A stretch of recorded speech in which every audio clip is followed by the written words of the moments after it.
ఈరోజైతే నేను చాలా పని చేశాను. చెరువు కాడ మేతేసుకున్నాను. నేను తర్వాత కోళ్ళ దగ్గర మేత పెట్టుకొని అన్నీ శుభ్రం చేసుకున్నాను. మళ్ళీ మా ఇంటి దగ్గరైతే గడ్డి మొలిచిపోయింది. గడ్డి మొలచడం వల్ల బాగా గుబురుగుండి వర్షాకాలం కదా! పాములైతే ఇంట్లో అంటే ఇంటి ముందుకొస్తున్నాయి కనపడుతున్నాయి.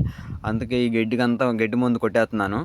మొన్నైతే పొలం కాడ కొంచెం మందు కొట్టాం కదా! గడ్డి మందు అదైతే మిగిలింది.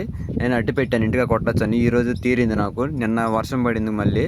రోడ్డు మీద మొత్తం మొలిచిపోయింది. ఒకసారి మా అమ్మ పీకేసింది. అయినా కానీ మళ్ళీ వచ్చింది చిగురేసుకొని. అలాగే మా రొయ్యల చెరువు గడ గట్టుల మీద ఇప్పుడిప్పుడు మళ్ళీ వస్తుంది. అంతకుముందు కొడితే చనిపోయింది. ఇప్పుడు మళ్ళీ వస్తుంది. ఈసారి అక్కడికక్కడ కొట్టాలి. వర్షాకాలం చాలా పని ఉండేది. ఎందుకంటే వర్షం పడిద్ది కాబట్టి తడిలో అన్నీ మట్టిలో అన్నీ చాలా చాలా చిరాచిరాగ్గా తక్కువ పని ఎక్కువ కనబడిద్ది. గడ్డి మందు అయితే ఒక ట్యాంక్ సరిపోయింది. ఇక్కడైతే నేను ఇంటి ముందు పూల మొక్కలుగా పెట్టుకున్నాను. పూల మొక్కలు పెట్టాను, కూరగాయ మొక్కలు పెట్టాను. వాటి మీద పడకుండా గడ్డి మీద మాత్రమే కొట్టాలి. కొంచెం జాగ్రత్తగా కొట్టాలి.